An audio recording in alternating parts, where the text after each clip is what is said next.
ብላ መጀመሪያ ቆሎ ልሸጥ ምናምን አለች። ማለት ይሄ የሚሰፈረው መስሏት ማለት ነው። ግን she worked very hard። አንደኛ ልቧን ተከተለች፣ የሰማችውን ነገር ተከተለች፣ መሻቷን ተከተለች። ወዲያ ወዲህ ባለፈው ቀጭኑ መንገድ እንዳልን ሌላ አይነት ቢዝነስ ውስጥ መግባት አልፈለገችም። በጣም መኪናዬን እየተከተሉ የሚጮሁ ውሾች አሉ ሰፈር ውስጥ። በጣም ነው የሚጮሁት፣ ያስፈራሉ። በመስተዋት ስታያቸው ያስፈራሉ፣ ይጮሃሉ፣ መኪናሽን እያሳደዱ ይከተላሉ። የሰዎችንም ተቃውሞ ለመፍራት እንዲህ አይነት ጉዳዮችም ደግሞ አለማቋረጥ የሆኑ ጩኸቶች ሲኖሩ just ignore it and keep on driving። ህልሙ ያለ ጠንክሮ መስራት አይመጣም። የግድ የማንንም ባዮግራፊ ብታነብ የተሳካላቸው ሰዎች ጠንክረው የሰሩ ሰዎች ናቸው። ጠዋት 11 ሰዓት 5 AM የሚነሱ ሰዎች ናቸው። በሌሊት ተነስተው የሚዘጋጁ ናቸው። ጠዋቱን የሚቀድሙት ናቸው። ተኝተው እስከ 4 ሰዓት ድረስ የሚተኙ ሰዎች እንዴት አድርገው ነው ህልሙ የሚሳካው? አይቻልም። ህልም ራሱን አያሳካ። ህልሙ ይቀመጣል፣ መሻቱ ምኞት ይቀመጣል። ግን ተነስተሽ እንድትሰሪ ግን ይፈልጋል። እርዱኝ እረዳችኋለሁ የሚል ጥቅስ የለም። ብዙ ጊዜ ይባላል አይደል? ፈጣሪ ብሏል፣ እርዱኝ እረዳችኋለሁ ብሏል ይባላል። አላለም እሱ እንደዛ።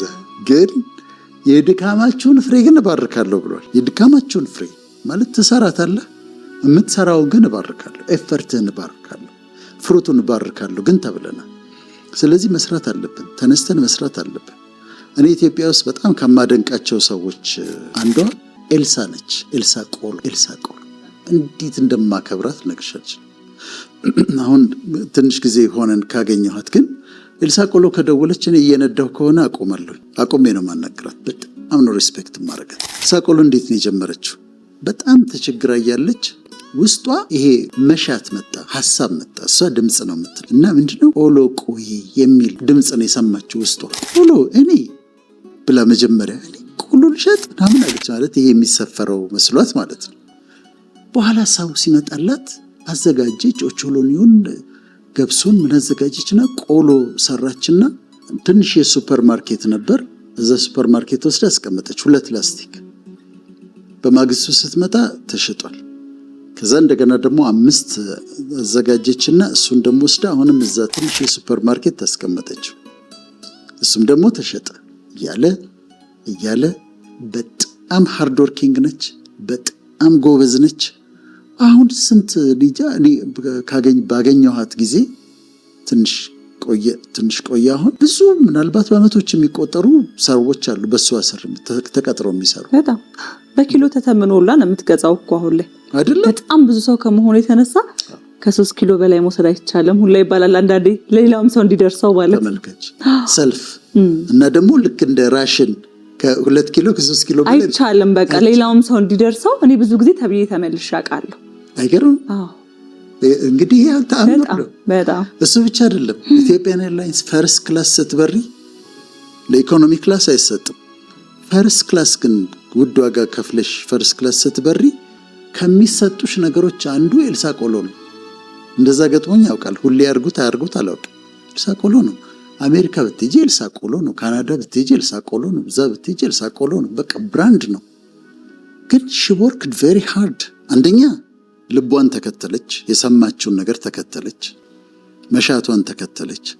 ወዲያ ወዲህ ባለፈው ቀጭኑ መንገድ እንዳልን ሌላ አይነት ቢዝነስ ውስጥ መግባት አልፈለገችም። ቆሎ ላይ ተኩራ በጣም ሰክሰስፉል፣ ብዙዎችን ምትረዳ ደግሞ ብዙዎችን ትረዳለች። በጣም ብዙ ሰራተኛ አላት እና ግን ደክማ ነው እዛ ጋር የደረሰችው። ህልሙን ከተቀበለች በኋላ በጣም መስራት ነበረባት። በጣም ሰርታ ግን ኢንተርናሽናል ብራንድ መስርታለች፣ ኤልሳ ቆሎ የሚባል። እንግዲህ ተመልከች አሁን ከ2 በላይ አይሸጥም ምናምን ሲባል እንዲደርስ በጣም አስገራሚ። በጣም እንግዲህ ህልማችን ውስጥ ሌላው የምናገኘው ነገር ህልማችን እንዲሳካ በጣም ጠንክረን መስራት አለብን። ከዛ በተጨማሪ ግን ህልምን ለማሳካት በምንሄድበት ሂደት ውስጥ ተቃውሞ የማይቀር ነገር ነው ብዬ አስባለሁ። ስለዚህ ተቃውሞችን መፍራት የለብንም የሚለው ደግሞ ቀጣይ ሐሳባችን ነው። እንዴት አድርገን ቅድም እንዳልኩሽ ወጣ ስትይ ተቃውሞች ይኖራሉ። በጣም አስተያየቶች ጥሩ ናቸው።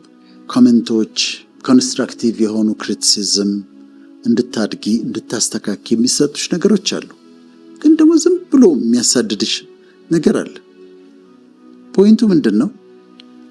ወደ ላይ አትውጭ፣ አውትሻይን አታድርጊ። አውትሻይን ካደረግሽ ተቃውሞን አትፍሪ፣ አይቀርልሽ። ማንም ብትሆኚ አይቀርልሽ። አብረው የሚሄዱ ነገሮች ናቸው። አርፎ መቀመጥ አንድ ነገር ነው። በቃ እንትን ብሎ ወደ ሚዲያም አለመውጣት፣ ፐብሊክም አለመውጣት። እኔ አሁን ጓደኞች ያሉ ስፔሻሊስት ሐኪሞች፣ በጣም ታዋቂ ስፔሻሊስት ሐኪሞች አሉ። ማንም ይናገራቸው፣ ክሊኒካቸው ነው ሆስፒታላቸው ነው የሚቀመጡት። እነሱን ለማግኘት 3 ወር 4 ወር ተመዝግበሽ ጠብቀሽ ነው። ትላልቅ ስፔሻሊስቶች ናቸው። ማንም የሚጽፍባቸው፣ ማንም የሚናገራቸው፣ ማንም የሚሰድባቸው፣ ማንም ዝም ብለው ስራቸውን መስራት ነው። ወደ ፐብሊክ ልውጣ ካልንስ አይቀርም። ስለዚህ ለማንም ሰው ለማንም የማይቀር ነገር ነው። ለማንም አይቀር። ጨዋ ብትሆኚ፣ ጥሩ ብትናገሪ፣ ታገቢ፣ ብትፈቺ፣ ምን ሁሉ አይቀርም። ክሪቲሲዝሙ አይቀርም እና እሱን አለመፍራት ያስፈልጋል።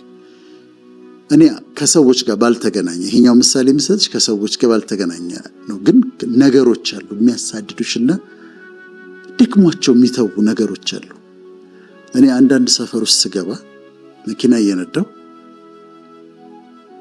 ከሰው ጋር አይገናኝም። ይሄኛው ምሳሌ ነገሮች ነው። በጣም መኪናዬን እየተከተሉ የሚጮሁ ውሾች አሉ ሰፈር ውስጥ። በጣም ነው የሚጮሁት፣ ያስፈራሉ። በመስተዋት ስታያቸው ያስፈራሉ። ይጮሃሉ፣ መኪናሽን እያሳደዱ ይከተላሉ። ከዛስ ያቆማሉ። እኔ ምንድነው የማደርገው? just keep on driving፣ መንዳቴን እቀጥላለሁ። ለምን ጮሁብኝ አልልም። ቆሜ ላስረዳቸው አልሞክርም። ምን አረኳቸው አልላቸው። ይጮሃሉ፣ ይከተላሉ። እኔ መንዳቴን እቀጥላለሁ፣ እነሱ ይመለሳሉ። አንዳንድ ነገሮች እንደዛ ናቸው። የተወሰነ ደረጃ ያሳድዱሻል። ቆመሽ አትያቸው፣ ቆመሽ መልስ አትስጫቸው። እንዳልኩ ስለ ሰዎች አይደለም፣ ጉዳዮቹን ነው የምለው። ከዛ አንቺ just keep on driving፣ ማድረግ ያለብሽን ነገር እያደረግሽ ዝም ብለሽ ወደፊት ሂጂ። ደክሟቸው ይቀራሉ። እና የሰዎችንም ተቃውሞ አለመፍራት፣ እንዲህ አይነት ጉዳዮችም ደግሞ አለማቋረጥ የሆኑ ጩኸቶች ሲኖሩ just ignore it and keep on driving። እንደዛ ያስፈልጋል። ስለዚህ ተቃውሞን አለመፍራት፣ ያለብለዚያ አለመውጣት። እዚህ ጋር ግን በትክክለኛው መንገድ ላይ መሆናችንን ማረጋገጥ ነውና የሰዎችን ሐሳብ አለመስማት አይደለም። መጀመሪያ ላይ አንስተዋል። አስተያየቶች አሉ። አንዳንዴ ሰዎች ይመክሩናል። እኔ እሰማለሁ፣ በጣም እሰማለሁ። የሚገርምሽ አንዳንዴ ኔጌቲቭ እንኳን ተነስተው እንኳን ሲናገሩ እስቲ ቆይ ምን አስቦ ነው? ምን ታይቶት ነው? ምንድነው ማስተካከል ያለብኝ ብዬ አያለሁ፣ አስተካክላለሁ። የኛ ህልም እንዲሳካ የሌሎችን ህልም ማሳካትም አለብን የሚል ሐሳብን አንስተናል። ብዙ ጊዜ ያው ስለራሳችን ህልም ስለሆነ እያወራን ያለ ነው። የሌሎች ሰዎችን ህልም ማሳካት ለኛ ህልም ምንድነው አስተዋጽኦ? በምን ተገናኝቶ ነው እዚህ ጋር? የሌሎችን ህልም ማሳካት አንዳንዱ ህልም የአንዳንድ ሰው ህልም እጃችን ላይ ነው ያለው። ምሳሌ ልስጥሽ። 2 ሰዎች ቆመው ይጸልያሉ።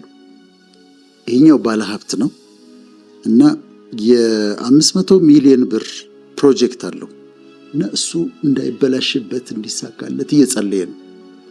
እዛ ጋር ሌላ ሰው ይጸልያል ቆሞ እና ቤት ኪራይ ነው መክፈል የፈለገው 500 ብር ነው። ይሄ 500 ሚሊዮን ብር ፕሮጀክት ነው የሚጸልየው። ያኛው 500 ብር የቤት ኪራይ ነው የሚጸልየው።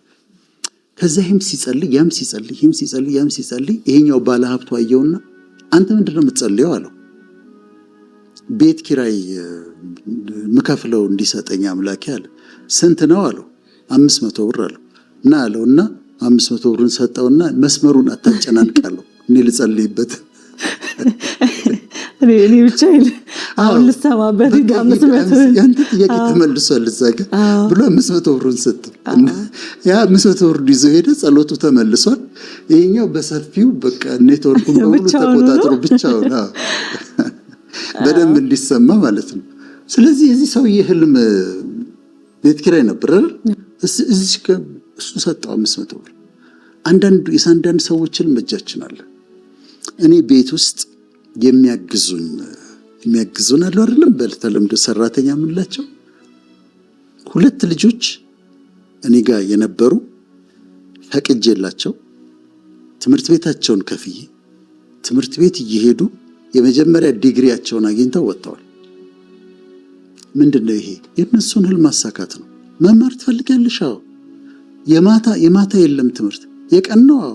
ግማሽ ቀን ተምረሽ ትመጫለሽ። አዎ። ከዛ ስራሽን ትሰሪያለሽ። ፋይን።